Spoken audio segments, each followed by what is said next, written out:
उत्पत्ति 3 अध्याय का 7 से पढ़ी। तब उन दोनों की आंखें खुल गई और उनको मालूम हुआ कि वे नंगे हैं, इसलिए उन्होंने अंजीर के पत्ते जोड़ जोड़कर लंगोट बना लिए। तब यहोवा परमेश्वर जो दिन के ठंडे समय वाटिका में फिरता था जी का शब्द उनको सुनाई दिया। तब आदम और उसकी पत्नी वाटिका के वृक्षों के बीच यहोवा परमेश्वर से छिप गए। आमीन। प्यारे प्रभु, इस वचन के लिए धन्यवाद। आप हमें सिखाएं प्रभु, मदद करें पवित्र आत्मा। आमीन। तो आपने इधर समझना है, हम अपने विषय में आ रहे हैं। निष्कलंकता का युग के बारे में हमने सीखा। उसमें क्या क्या सीख लिया? परमेश्वर मनुष्य की हालात क्या थी? बहुत ही अच्छी थी, अनुकूल वातावरण है, कुछ भी अब क्या नहीं है, बेडौल नहीं है, सुनसान नहीं है, और कुछ भी ऐसा नहीं है जो स्वीकार्य नहीं, सब कुछ अच्छा था। झाड़ी में भी कोई झाड़ी नहीं थी, कोई ऊंट कटारे नहीं थे, बारिश नहीं होती थी, बाढ़ नहीं थी, अकाल नहीं था। इतनी सुंदर सृष्टि थी। मनुष्य राजा था पृथ्वी पर, परमेश्वर के साथ चलता था। लेकिन उसके साथ साथ जो मनुष्य की जो जिम्मेदारी थी, वो जिम्मेदारी में क्या हो गया? वो पराजय हो गया। शैतान आया और बड़े चालाकी से, बड़े आराम से हवा को क्या कर दिया? भरमा दिया। और हवा क्या होगी? बह गई। आप भी फल खाया तोड़ के, हमने वो पढ़ा था, बाद में पढ़ लेना 3 अध्याय। और अपने पति को भी दिया, और उनकी क्या खुल गई? आंखें खुल गई। यानी कुछ तो सच बोलता है हैं? तो कभी कभी शैतान क्या भी बोलता है गिराने के लिए। वास्तव में इस झूठों का क्या है? बाप है। ठीक है ना? तो इस करके उस चीज को आपने समझना। तो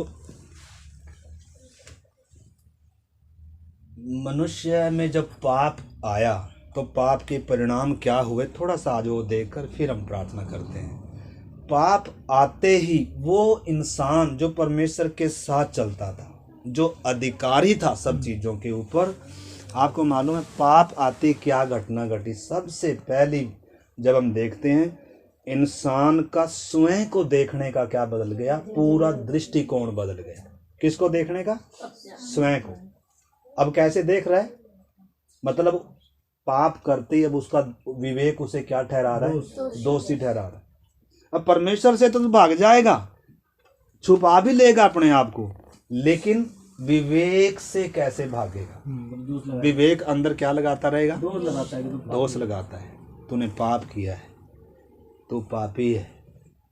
यानी कि अब वो क्या कर रहा है? अपने आप को छिपा रहा है। देखो, एक व्यक्ति के अंदर पाप है ना, वो अपने आप को क्या करता है? उस पाप को छिपाता है। ये आदम से ही चला रहा है, ये वाटिका से ही चला रहा है। और आपको मालूम है छिप सकता है क्या? छिप जाएगा ना। परमेश्वर प्रकट करेगा, समय पर आएगा और सारे अंजीर के पत्तों को क्या करेगा? हटाएगा और दिखाएगा तू क्या है? नंगा है। और मानने का प्रभु मैं क्या हूँ? नंगा। लुदीकिया की कलीसिया की हालत भी ऐसी है। कह रहा है तू कहता तो है मैं धनी हूँ, धनवान हूँ, लेकिन तू तुच्छ है, कंगाल है, अभागा है, नंगा है, अंधा है। कौन? आज की कलीसिया की हालत है।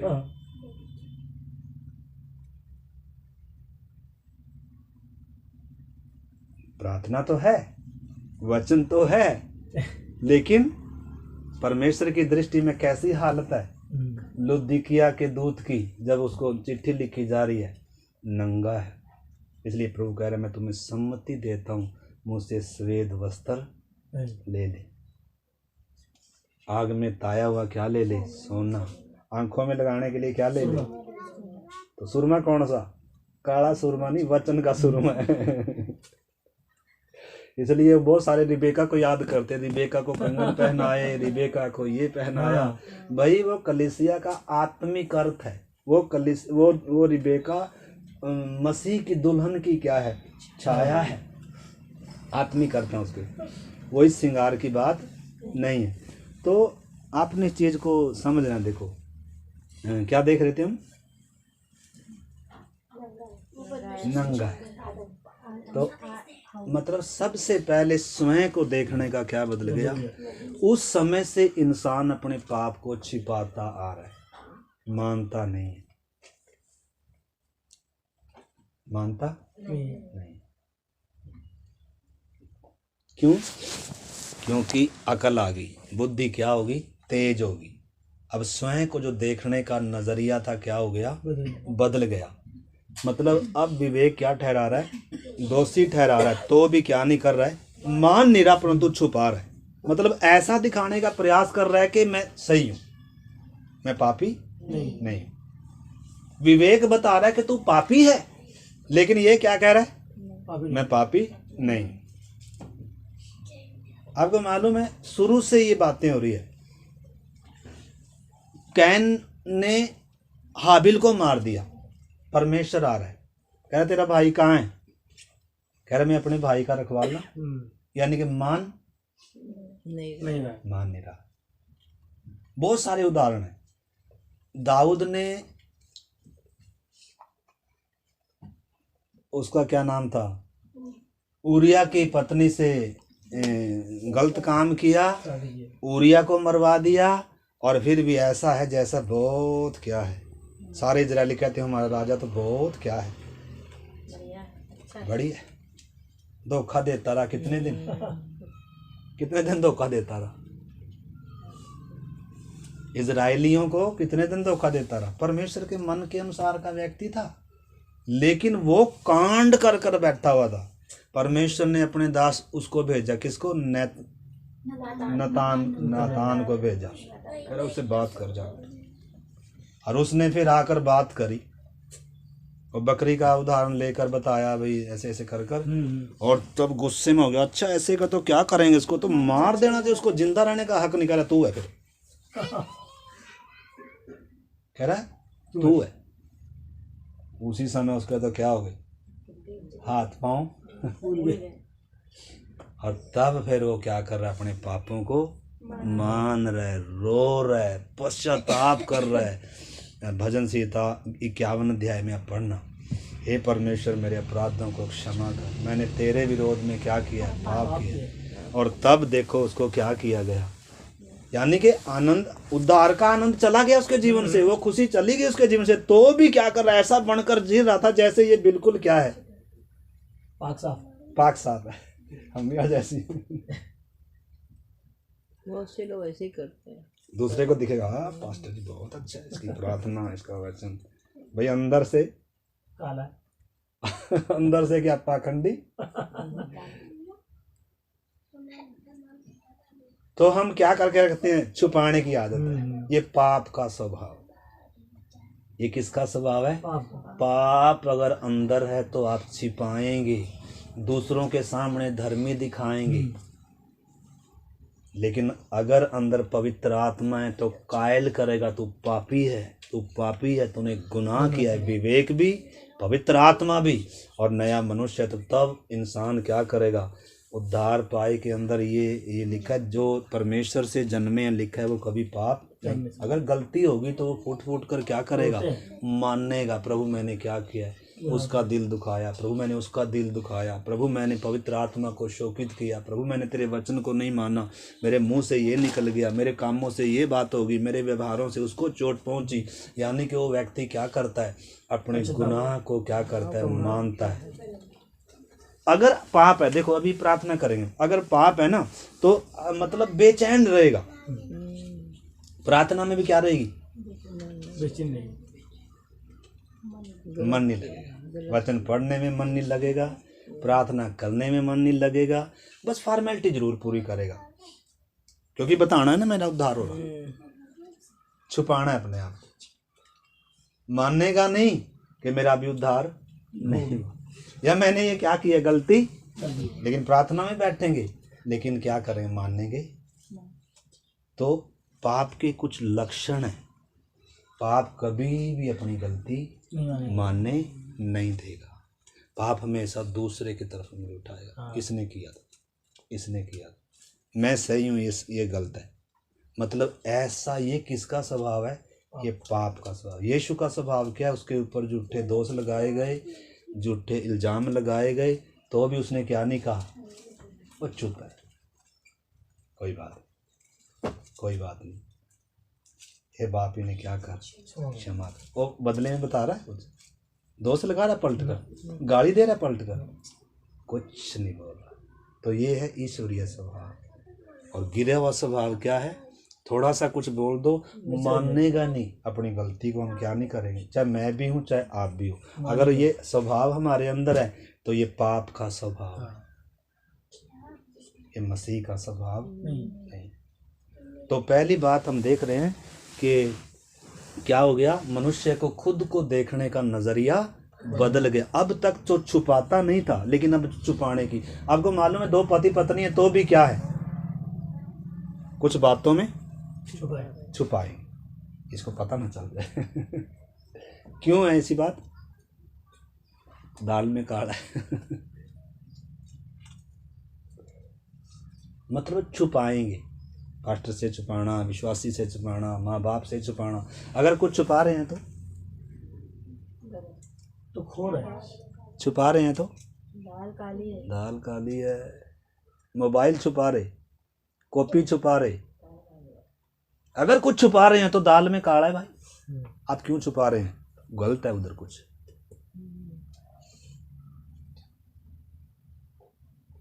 आपने चीज को क्या करना है?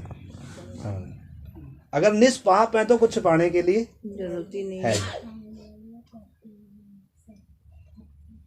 परंतु पाप है तो अंदर इंसान छिपाएगा भी और बेचैन रहेगा। वचन संगति प्रार्थना में बैठा जरूर होगा, लेकिन इंसान का चाहे कोई भी हो, मज़ा नहीं आएगा। उसको मज़ा फिल्म देखने में आएगा, उसको मज़ा दुनिया की बात में आएगा, और इंटरटेनमेंट कोई भी होगा, शरीर की बातें होंगी, बहुत मज़ा आएगा। लेकिन ये जीवन की रोटी परमेश्वर की उपस्थिति उसको क्या नहीं लगेगी? परमेश्वर की उपस्थिति उसको काटेगी। वो क्या करेगा? भागेगा। तो पाप का जो परिणाम है एक व्यक्ति के अंदर, पाप का जो लक्षण है वो क्या है? एक व्यक्ति संगति से, अगर पहली बात तो संगति से भागेगा, परमेश्वर से भागेगा, और चीजों में एंजॉय लेगा। जैसे ही प्रभु के ज्योति में आएगा, प्रकाश में आएगा, उसको अपने दोस्त दिखेंगे। इसलिए फिर छुपाने के लिए फिर मतलब भाग रहा है इंसान। कब से? छिपा रहा है इंसान कब से? टेढ़ा है इंसान कब से? लेकिन क्रूस के पास आकर उधर मिलता है नई जिंदगी। क्रूस के पाकर उधर आता है नया जन्म, शुद्ध विवेक मिलता है। सही नंगे को वस्त्र पहनाया जाता है। यानी कि क्रूस एक व्यक्ति, अगर क्रूस भी एक व्यक्ति को बदल नहीं सका, और दुनिया में कोई रास्ता नहीं है। दूसरा, उसको अपने साथी को देखने का नजरिया बदल गया। परिणाम सबूत, मैंने खाया है तू भी खा। सैया जी मैं तो मरूंगी, तुझे भी लेकर मरूंगी।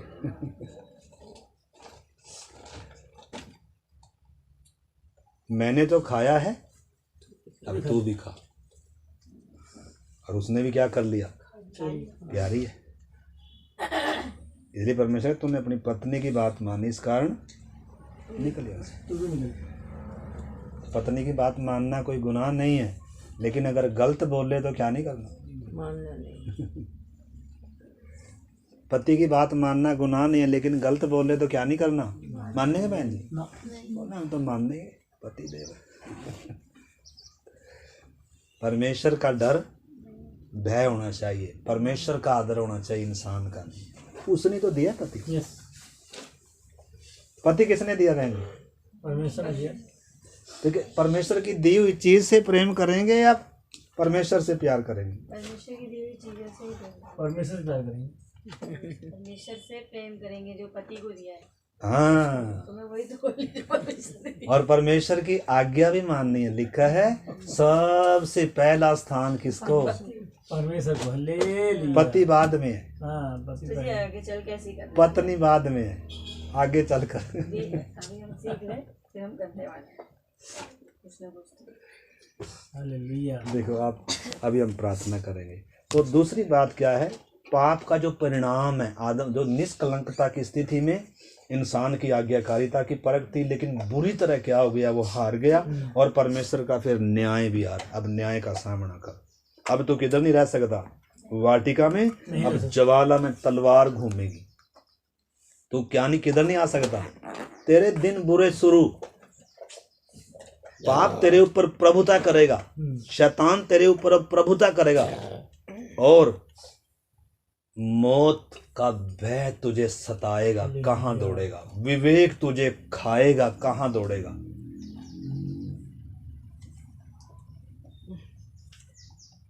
इस चीज को हमने गंभीरता को समझना है। और इंसान ने क्या किया उसमें बाद में आप पढ़ना, बस अभी हम प्रार्थना कर रहे हैं। आपको मालूम है दूसरे को देखने का नजरिया इंसान का क्या हो गया, उधर बदल गया।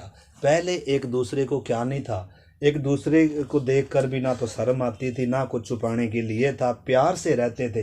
लेकिन सबसे पहली बात तो हवा को देखते हैं, हवा ने खुद भी खा लिया और उसको भी दे दिया। अरे तूने तो आज्ञा तोड़ी है तो उसको क्यों तोड़वा रही तू। यानी कि पाप क्या करेगा, आगे आगे जाएगा, दूसरे को भी क्या करेगा, अपने गिरफ्त में लेगा। और आदम का जब देखते, आदम ने क्या किया, पहले तो बोलता था ओहो ये मेरी हड्डी में की हड्डी और मेरे मांस में का मांस है। अब क्या कह रहा है, तूने दी थी। अच्छा पहले कह रहा था ये मेरी हड्डी में की हड्डी और मेरे मांस में का मांस है, और अब क्या कह रहा है, ये पाप का स्वभाव। दोष किस पर, मैंने नहीं खाया, जो तूने दी थी इसने खिलाया। आधा दोष तेरा है, आधा दोष इसका है, थोड़ा बहुत मेरा है, मैंने थोड़ा सा क्या कर लिया, ज्यादा दोष मेरा। कौन बोल रहा है, आदम। मान नहीं रहा और एक दूसरे से क्या कर रहे हैं, छिपा रहे हैं, एक दूसरे पर क्या लगा रहे हैं, दोष। तो जब हम एक दूसरे पर दोष लगा रहे हैं तो समझ लो दोनों दोषी हैं। लगाने वाला भी, इसलिए लिखा है तुम्हारी आंख में अगर ना ना पहले अपनी आंख का क्या निकाल, दूसरे के लड्डू अरे लट्टे बोल, दूसरे के तिनका निकाल। आप देखो प्रार्थना करेंगे, सीरियस विषय, आप प्रार्थना के साथ उठना, बात को समझ। पाप कितना भयानक है, इतना नशा में इंसान को कर देता है, इसको होश ही नहीं है। ये कभी अपनी गलती नहीं मानेगा, दूसरे को दोषी ठहराएगा। लेकिन अगर दूसरे को दोषी ठहराना, सबसे पहले ये दोषी है, इसकी आंख में क्या है, लट्ठा है। आपको मालूम है यीशु मसीह की तरफ दोष लगाए गए, लेकिन उसने क्या नहीं किया, बोला नहीं, चुप चुप। लेकिन हम क्या करते हैं, अगर किसी ने हमें बोल दिया ना, अपनी सफाई देने में तुल जाते हैं, अरे मैं तो ऐसा नहीं हूँ, मैं तो ऐसा नहीं हूँ। तो सफाई देने की क्या ही नहीं, ठीक है अभी धन्यवाद आपने ऐसा बोल रहे, तो क्या करें। मतलब ये क्या है, कौन सा स्वभाव है, ये मसीह का स्वभाव है। पाप का स्वभाव क्या है, दोष दूसरे पर लगाना, पाप को नहीं मानना, परमेश्वर की उपस्थिति से दूर जाना, अपने पापों को ढांप लेना, अंजीर के पत्ते लंगोट बनाकर नंगे तन को ढांप लेना। परमेश्वर आ रहा है तो भी क्या नहीं कर रहा है, स्वीकार नहीं कर रहा। यह है पाप का स्वभाव। तो हमारे अंदर हम जांच सकते हैं मेरे प्यारे भाई बहनों, हमारे अंदर कौन सा स्वभाव है। दो स्वभाव है, एक मसीह का स्वभाव है, एक आखिरी आदम का स्वभाव है, एक पहले आदम का स्वभाव, गिरा हुआ स्वभाव है, पापी स्वभाव है। क्रूस पर आकर ही एक पापी व्यक्ति क्या करता है, अपने पापों को छाती पीट पीट कर। आपको मालूम है उसमें देखते हैं, जब एक मंदिर में दो व्यक्ति आए, चुंगी लेने वाला भी आया पापी, और कौन भी आया, फरीसी। फरीसी को अपने आप को ढांक रहा है, अपनी खूबियां गिना रहा है, मैं प्रभु पापी के समान नहीं, मैं चुंगी लेने वाले के समान, मैं उससे क्या हूँ, अच्छा, छुपा रहा है। लेकिन वो क्या कर रहा है, छाती पीट पीट कर क्या कर रहा है, परमेश्वर ने पापी पर क्या कर। तो कौन सा धर्मी ठहराया गया, किसको उद्धार के वस्त्र पहनाए गए, जो नंगे तन, जो पापी अपने नंगेपन को स्वीकार करे। प्रार्थना करें। उसी प्रकार यदि हम अपने पापों को मान लेंगे तभी प्रभु हमें क्या करेगा, क्षमा करेगा। और कहाँ मानना इंसान आकर, क्रूस के पास आकर। क्रूस से एक नई जिंदगी की शुरुआत है। इस करके मेरे प्यारे भाई बहनों, आइए हम प्रार्थना करते हैं।